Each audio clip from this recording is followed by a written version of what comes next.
If you're thinking of building yourself a Murphy bed, stay right here.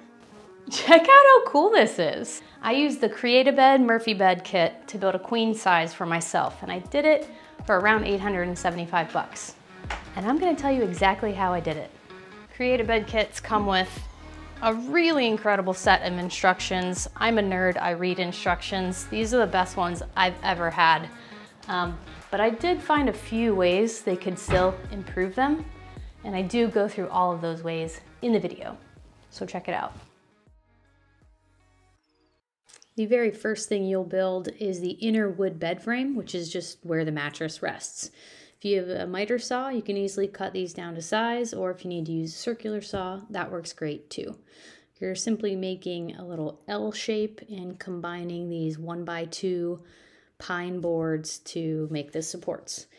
And what you're seeing here is a little bit of layout work to just make the process go a little faster. I'm pre-drilling all the holes ahead of time so that I can quickly fasten these together. Running a bead of glue along the inside is what's really gonna keep these strong and last for a very long time. The screws are simply to hold them right then and there so you don't have to clamp them and wait for glue to dry. It's just like an extra insurance policy to put the screws in there. So if they pull away from you like that, you can go ahead and grab a little trigger clamp like you see me using here from Vessi. You don't have to have this, but it certainly is nice. It acts as an extra pair of hands. And after you have all 5 frame struts made in this L shape, you can lay them out. For the queen size vertical, it's 20 inches apart, as you can see here in the diagram provided by Create-A-Bed.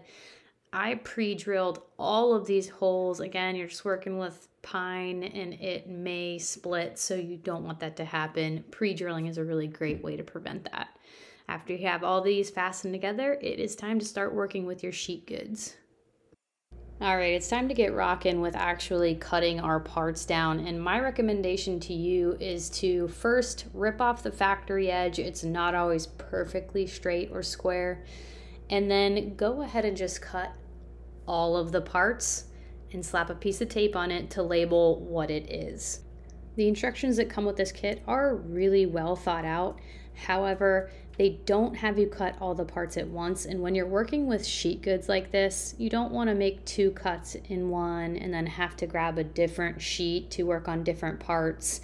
And they just set up the order of operations a little differently than is convenient for me. So I went ahead and just decided to cut all my parts first, and then I actually just got them close with the track saw, finished them up to final length on the table saw, and then labeled with the tape so that I could keep everything organized.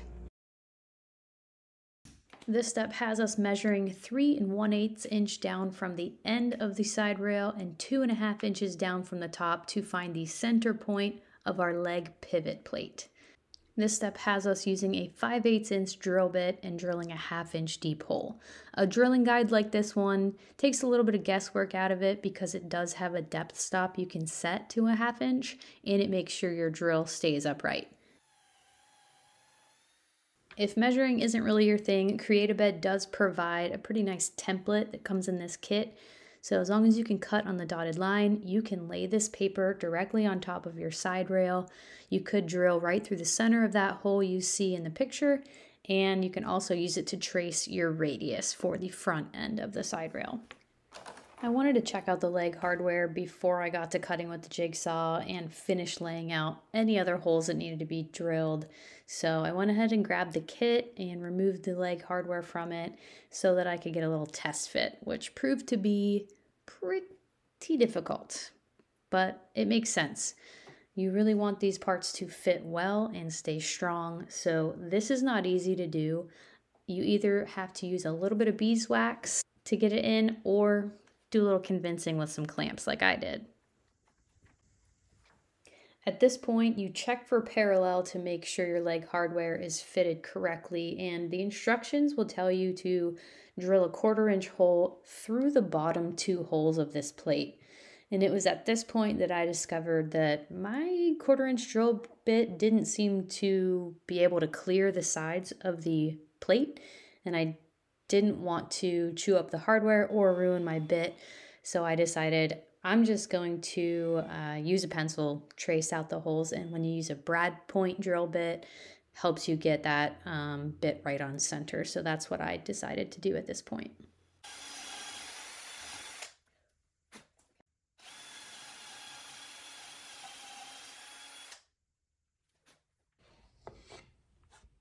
This is the layout required for the 1-inch pivot hole that you will see me drill here in a second, but I just wanted to add another reminder. As you continue to do all your layout, be meticulous about using tape and a Sharpie marker to not only label your parts, but label whether they're inside or outside.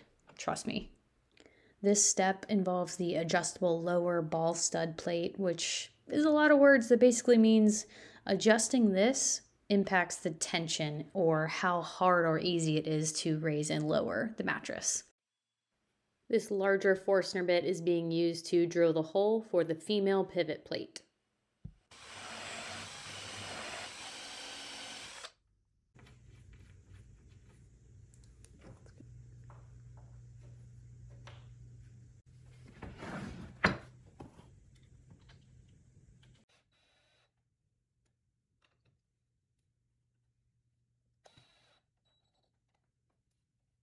Now that that part was finished up, I decided to head back to the front radius on the side rail and use my jigsaw to cut the curve.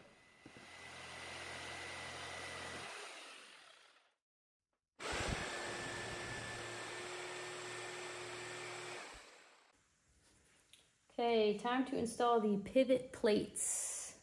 That just goes in that hole. So, female pivot plate gets mounted on the side rail. And although these are packaged together, there's no good way to say it. You gotta pull the male pivot plate out of the female pivot plate and set it aside because you're not dealing with that until step 20 something, and this is only step 13. So as you see me use the combination square to make sure this is in the right place, using one of my favorite little gadgety drill bits to get this fastened on. This is the last step for prepping side rails. After this, we are heading back to that bed frame that we initially built to start piecing things together already. This next part is where it starts getting good. You're assembling it, it's starting to look like a bed, and I have a specific note for you on the headrail and the footrail. I actually found a way to save you a good chunk of change. Instead of buying 4 sheets of 3/4 inch plywood for this project, you can get away with buying only 3 because parts H, the front and rear rails, can actually fit on this sheet with the side rail. It's tight, but it does fit. And instead, buy a 1x10x6 for your footrail and headrail. You will save about $75.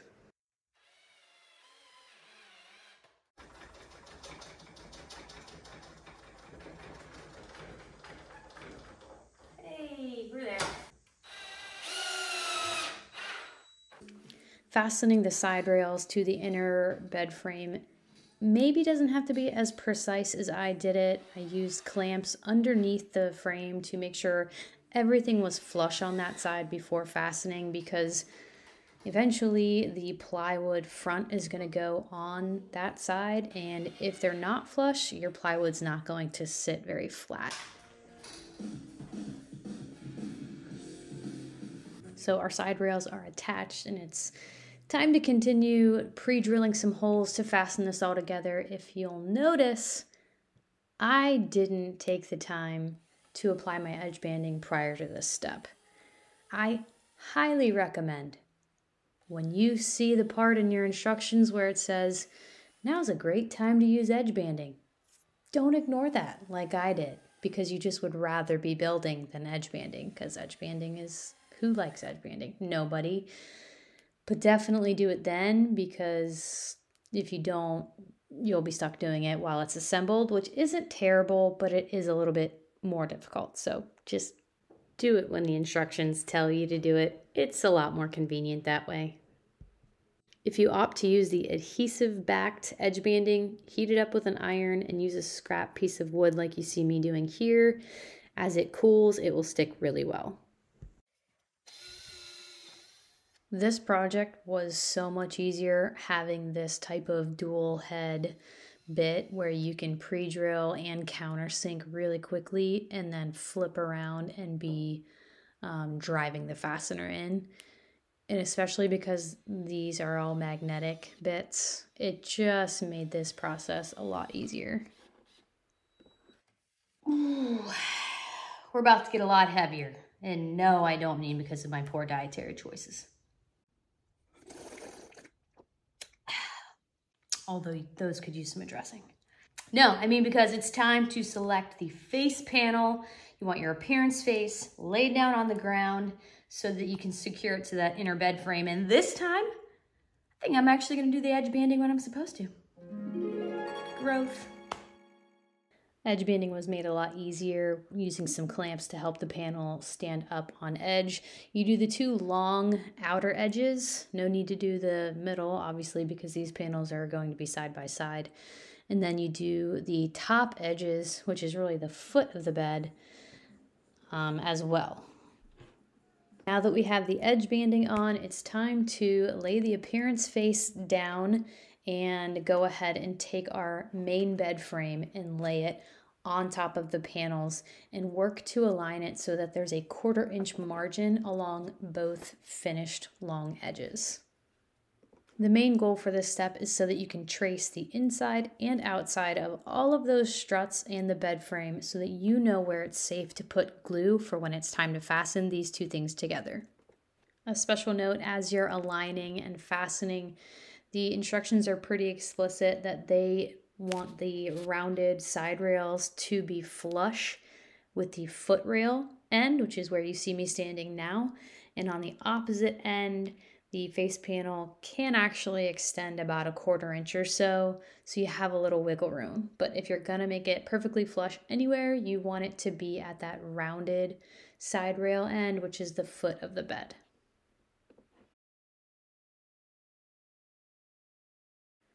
The absolute best way to get perfect alignment for this step is to start in that top right corner marked X on the diagram, keeping it flush with the foot rail the entire time, and then moving to that opposite front corner and doing the exact same thing.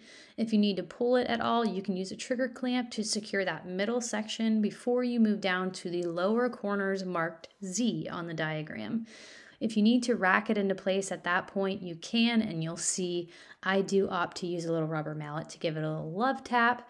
That way it maintains that 1/4 inch margin around those long edges before I begin to make a ton of pre-drilled holes all throughout each strut to get this thing completely fastened down to the face panel.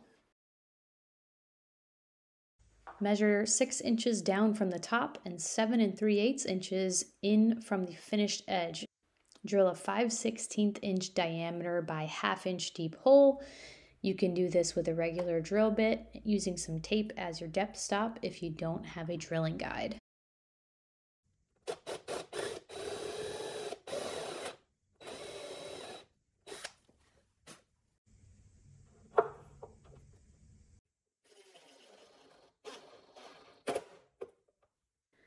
This is the exact step that had me most intimidated to do this Murphy bed build, which is silly.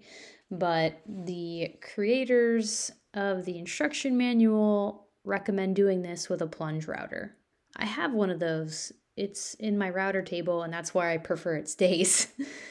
I decided to do this a completely different way that was comfortable for me and I thought would be a lot more approachable to many more people. I pretty much used the measurements provided and some good old-fashioned tracing to figure out exactly where the pocket would need to be so that I could use a basic Forstner bit in combination with my drilling guide from Milescraft and pocket out the center for this piece. I felt way more comfortable doing this, and although it required some chisel work, it was actually pretty fun and I did enjoy doing it. So I would highly recommend ditching the plunge router, especially because you may not even have one, and doing it this way. Just for your reference, I will put a link to this specific drilling guide that I'm using in the description of the video in case you want to use that same one.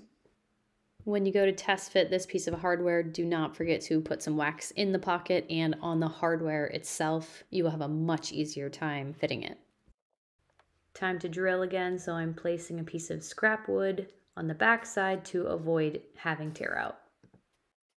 Here I'm measuring 4 3/4 inches from the front edge banded side and up 11 3/4 inches from the bottom so that I can drill the 5/8 inch hole for the male pivot plate.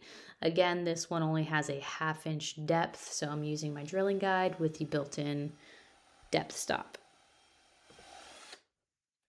And again, this hardware is meant to fit nice and snug, so a little bit of paste wax or some kind of wax goes a long way.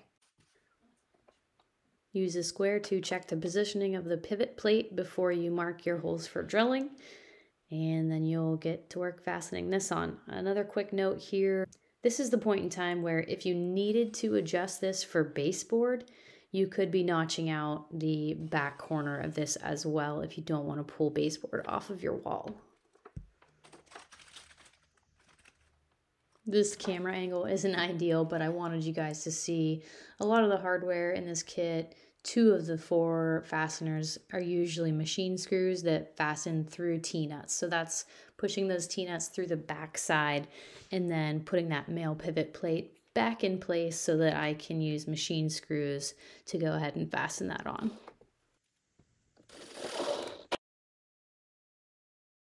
All right, we are getting there. Let's assemble this header board, and let's make sure we do it with the finished edge facing up or down, depending on how you want to look at it. This is the side you'll see when you're laying in the bed. It needs a 1/2 inch lip, and so right now I'm actually putting some lines on there using my combination square so that I know exactly where I can put the glue. And here's a little fun fact about me. I generally like to do things the hard way instead of asking for help. Of course, no one else is here at the moment. I've got to do it myself. So here's how I did it. I chose to use my brad nailer to just pop a few brads, specifically one on the end so that it could act as a pivot point, and that way I could check and make sure that 1/2 inch lip was perfect the whole way down. Then I would go back and add some fasteners. The reason this side gets actual fasteners attached to it and not just brad nails like you'll see in the next step is because this is the rear portion of the header board, which means this is the part that's actually going to be fastened to the studs and hold your bed in place. This right here is the front side of your header board, which means this is the appearance face. So no screws are going in this side.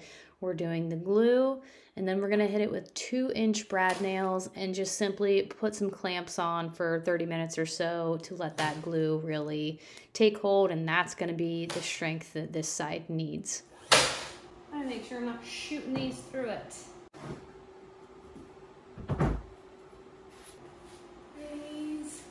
From all blessings flow. Let's go.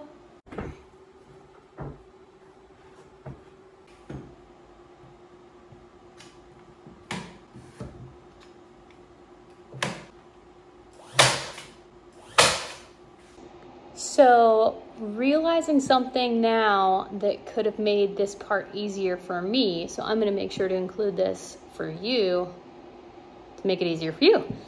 The mounting cleats, those are, I used offcuts from the inner bed frame, just pine. They have to be solid wood, but those are the perfect opposing spacers. So if you don't have a 1/2 inch spacer to line up these rails for the header board, you can actually just flip it over like I said, work with it upside down, but instead just have your mounting cleats on your workbench.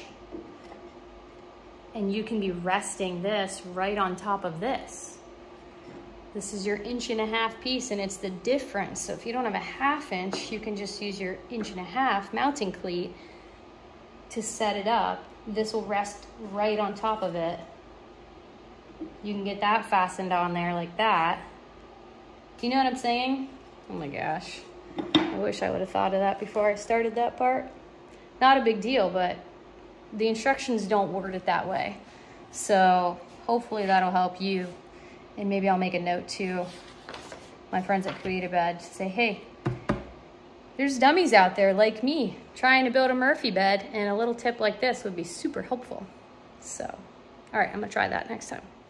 Speaking of mounting cleats, let's get these installed. We'll throw some glue on and put some fasteners in here as well. But this is why I mentioned using this as your item that props up your plywood for the fastening of the two side pieces you see here in the last step. If the instructions might have you install the mounting cleats first, as long as you know that they're flush, that would allow you to simply rest your other pieces on the table and not have to fuss with brad nails and spacers and things like that, like I did. So as you're fastening on this mounting cleat, go ahead and not only should you countersink it, but also do a pilot hole with a longer bit. When you're working with pine like this, the last thing you want is to split it right here at this moment. So take the time to do it right. Time to remove all that hardware you worked so hard to install earlier. Take off those labels, although keep in mind, if you're not sure what the parts are, you do not want to get mixed up at this point. So add an extra label to the bottom where no one will ever see it, just in case. Of course, you gotta sand if you're gonna paint this piece, and even if you're gonna stain it too. It's made a lot easier with this type of a sander because you can get right up along the edges, and with a foam sanding pad, you can get a nice eased edge just to soften it up. And now we can prep for painting or whatever finish you ended up choosing. I opted to paint my Murphy bed because I wanted to add some color to this room that was otherwise pretty neutral. Fell in love with this color and got to work, but I will warn you, I didn't actually film any of the painting. Painting is not my forte. I didn't even prime it, which is just egregious. That is just terrible. You can't not prime. Don't do what I do. Anyway, okay, what was I saying? So after I got all the parts painted, let it really dry as long as I could, it was time to start putting hardware back on, as well as figuring out this issue. This is the part where I gotta get the handle on from this side before I lay it down. That's the tricky thing about this, is you have to think about what handle you want way in advance, because this is about to be covered with the 1/4" mattress support material, and then you can no longer access screwing through the back into your handle, so that you don't have screws visible on the front, or depending on what type of handle you picked. But yeah, so this is, we are doing that big guy right there. It's one piece of wood made to look like two handles, and it's going down this center portion here. And so I have measured and marked it out on this side so that I can pre-drill on all those little dots and have somebody hold it on the opposite side while I fasten it. Here's hoping. What I ended up doing was using double-sided tape to put the handle on the front side, and just had it laid down so that I could pre-drill and fasten a ton of screws through that handle. Can't see what you're doing on the other side. You're just kind of hoping you're not screwing it up. Rep.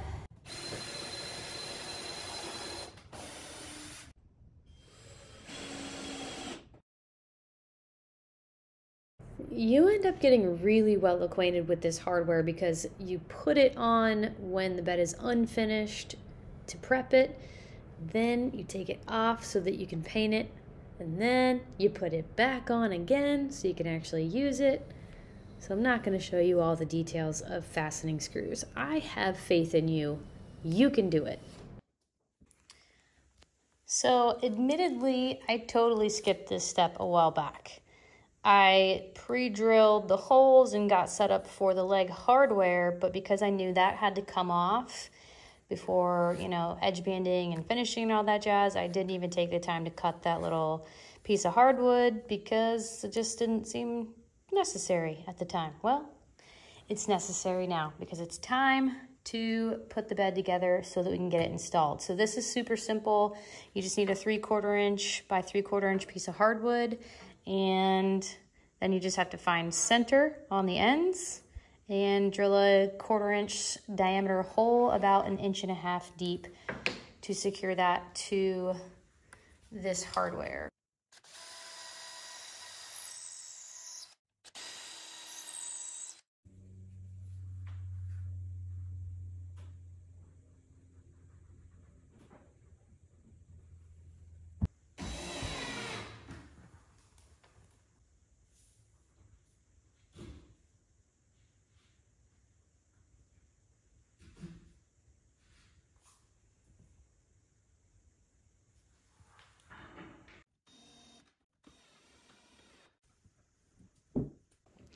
Not exactly sure if the hardware is just a little bit too big for the 1/4 inch hole size that's predetermined in the instructions, but I had a really hard time trying to just use a regular Allen key to manually fasten the hardware for this piece. So I jumped ship before too long and got my drill, and luckily had a couple bits that would fit the hardware. So highly recommend grabbing a drill for this part. Everything's gonna be fine.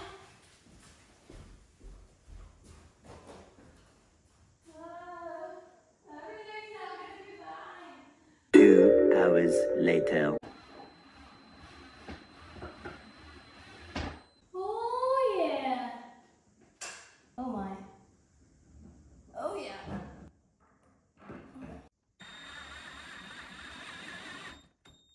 If you don't pull right in the center of the leg, it will wiggle a little bit, but this is really just form more than function. It's just so that both legs come down at the same time to make your life a little easier.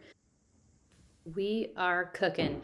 By this point, we are on to the assembly instructions for the vertical Create-A-Bed, and we are reinstalling our hardware and preparing to lay down the 1/4 inch plywood mattress support on the inner bed frame. And just FYI guys, if you ever have questions throughout this entire process, Create-A-Bed actually has a toll-free number you can call with people who actually pick up the phones and answer your questions. It's a great team of people based in Louisville, Kentucky, and they actually have a display room there. You can see some Murphy beds and try them out if you want to do that before you build your own.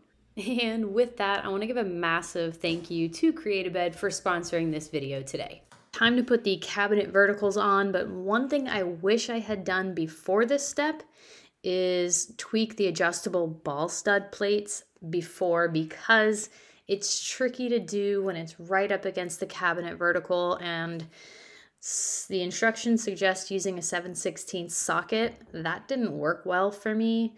I'm not sure if there's a size discrepancy there from the hardware that's provided, but I had to use a regular old monkey wrench, and you know, it's nicer when you can get that fuller rotation. So word to the wise, tweak your tension a little bit beforehand, which I know is hard to know. They say start at 5 for this model, the Queen Vertical.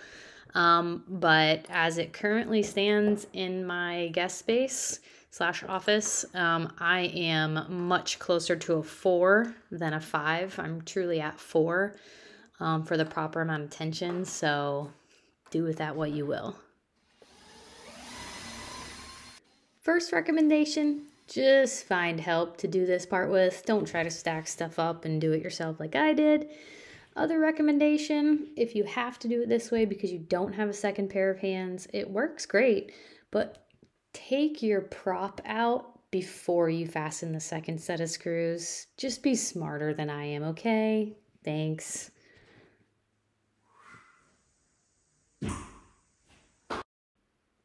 So we opted to paint the wall the same exact color as the bed. It's a really easy trick to make it look like a more substantial built-in. Before you know it, it's time to stand up the bed and start installing it. This is a little bit nerve-wracking. We weren't really sure what to expect, but it actually ended up being quite easy to stand it up with a partner. If you do have handles on, which I assume you do, you're going to want to put something underneath the bed so that it is gliding rather than scraping as you go to stand it up. This is the part where you need to install the header board, and this was basically close to a tension fit for us. You put it in place between the two cabinet verticals, and we came prepared with a couple of squeegee clamps or trigger clamps to help us hold it in place as we drilled into the sides and fastened them on.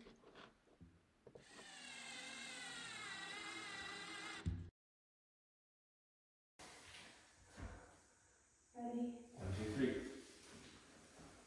Okay, word, help us.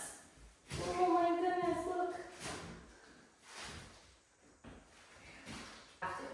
Yeah. This is the part where you have someone hold the bed from the front, recess it in a few inches, and you work from behind to install the gas springs. These things are tricky to push on just with your hands, and so I gave up after a few minutes and got a rubber mallet, and that did the trick. Just gotta whack it with a hammer. Yep. Make your life easier. Hit it with a hammer. Okay.